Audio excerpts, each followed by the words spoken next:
Barely 2 months ago, the Phoenix Suns went on an 18-game win streak that was not only a franchise record, but it was the biggest in the NBA. Fast forward about 2 months and the Phoenix Suns are still the #1 seed in the NBA, and at the time recording this are currently on a 10-game win streak. There's no doubt that Phoenix is a good team. There's no doubt that this team is going to go to the playoffs. There's no doubt that this is a very special team that could do a lot in the postseason. However, I think it's time we make the argument that the Phoenix Suns are the best team in the NBA. And that's something I don't think people are ready for. I think it shocked a lot of people that Phoenix was actually a good team even though they just came off the NBA Finals last year. And if you were a Phoenix Suns fan or someone that actually knew basketball, then you probably knew that this was a talented team. Which also goes for the Bucks. Both of these teams were called flukes making it to the NBA Finals, yet these are both of the top teams in their said conference. So in this video, we're going to discuss why the Phoenix Suns are the best team in the NBA and why no one wants to admit it. Of course, before I get into the content, if you guys to leave a like on this video and subscribe to the channel if your notifications on. I'm trying to hit 100,000 subscribers on this channel by the end of the year, and your subscription would be greatly appreciated. Let's get into the video. There is only one team in the NBA that is top 5 in both offense and defensive ratings. Do you want to guess what team that is? Well, that would be the Phoenix Suns. There has also been one team this season to have 2 10-game plus win streaks. And do you want to guess who that is? Again, it would be the Phoenix Suns. Now, you would think that after all that Phoenix has done this season, all the success they've had being the #1 team the most consistently, that sports talk shows would start to talk about them, right? I mean, we're talking about the 24 and 27 9-seeded Lakers every single day on Undisputed. So I mean, if we're gonna talk about them, we might as well talk about the best team in the NBA statistically, right? So we last talked about them when they made the NBA Finals about 6 to 7 months ago, and we also talked about them a month ago when they played the Warriors. Well, it's not like Undisputed is the only sports show on the internet. What about First Take? They surely talked about them, right? Oh, okay.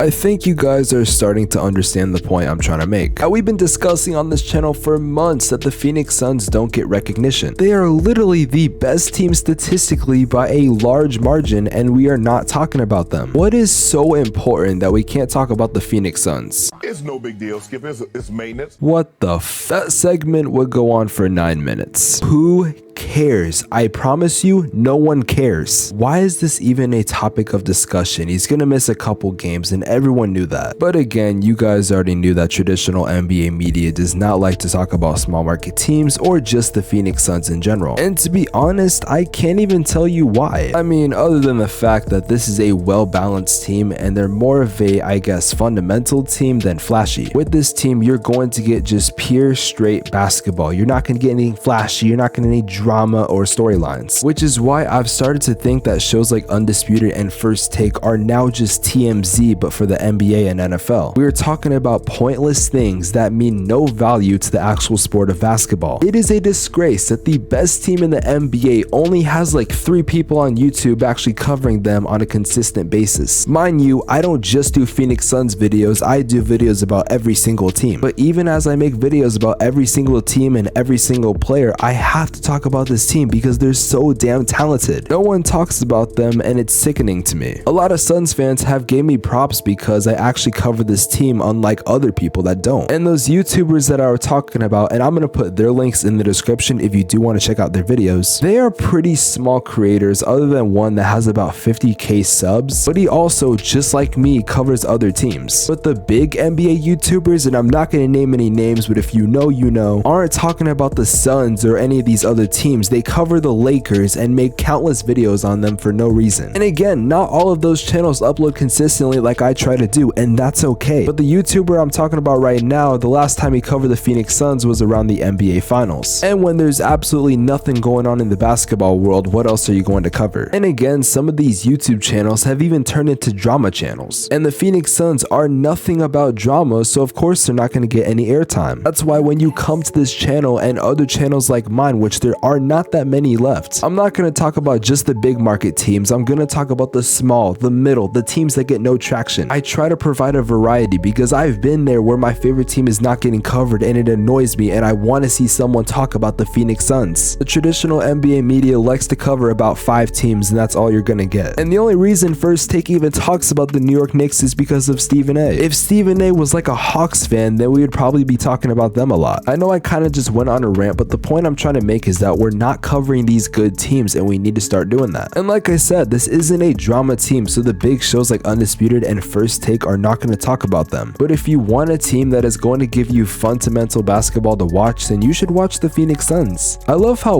the Phoenix Suns are on a 10-game win streak and no one is even talking about that, because you know every single NBA team is going on a 10-game plus win streak 2 times in a row, and we're not even at the All-Star break yet. We bring up the fact that a lot of teams are going through injuries right now, and we don't talk about the Phoenix Suns, who are missing key players right now. The Suns are missing DeAndre Ayton, their starting center, who could be an All-Star caliber player, missing another starter in Jay Crowder and other key role players like Frank Kaminsky and Cam Payne, and they just got back JaVale McGee. So not only is this team the #1 team in the NBA by far, there's a very wide gap. Not only are they on a 10-game win streak, but they also have multiple players out due to injuries, and they're still doing well. If this doesn't tell you how good a team is, I don't know what will. Not a whole lot of teams would have actually won that many games. Instead, if they would have had that many injuries, they would have folded and just say, we're gonna throw away these games. Instead, the Phoenix Suns have been dominating as of lately, and it shows. The Suns are currently on pace to win about 66 games, which would be a franchise record. And if they keep playing the way they are, I think they're definitely going to get there. They have the talent, they have the amazing coaching staff, they have every single thing you could want in a team. And I know me talking about the fact that they're not getting represented by traditional NBA media is just beating a dead horse, but this is a horse that I'm going to revive time and time again. It annoys me that really good teams, and I'm not just talking the Phoenix Suns, but I'm talking teams like the Bucks and now the Nuggets, who are doing really well. The Miami Heat are the 1 seed, and we are now just figuring this out. You guys probably didn't know that the Utah Jazz are the 4th seed. Oh, and the Cleveland Cavaliers went from a joke to now a playoff team in the East. Don't worry, I'm gonna make a video on that soon. But that's why I do the type of videos I do. My question is, when it comes playoff time, are the Phoenix Suns gonna get any credit, and are people actually gonna think they're gonna do anything? Because last season, most people had them going out in the 1st round, even though they were the 2nd seed in the Western Conference. If they didn't lose their last couple games, they probably would have been the #1 seed. Watch the Phoenix Suns go against the LA Lakers at the 8th seed somehow, and everyone's gonna say, oh, the Lakers are gonna win, the Lakers are gonna win. And if Phoenix ends up winning that series, would shock the NBA, which really wouldn't, because they're the best team in basketball. That's what narratives do. They paint this fake picture in your head and make you believe shit that's not true. The Lakers are not a good team whatsoever right now, but according to shows like Skip and Shannon, they're gonna be back, they're gonna do well, right? They're just going through a slump. They're not even 500 right now, but they're gonna make the playoffs and easily go to the NBA Finals and win the whole thing. Give me a fucking break. Could the LA Lakers hypothetically switch their season around and make a deep playoff run? Yes, but they're not making any steps to do so, and we're continuing to talk about them. Meanwhile, you got about 25 other teams that no one's talking about that you should probably go into, because if you don't, then all the people that used to watch your shows are gonna go to my channel, because I'm actually gonna talk about more than 5 teams on this channel, and I'm not gonna hate on LeBron James or D-Ride this dude, just so I can get some below average ratings. Hope you guys enjoyed the video. I'll see y'all in the next one. Have an amazing day. Take care. Peace.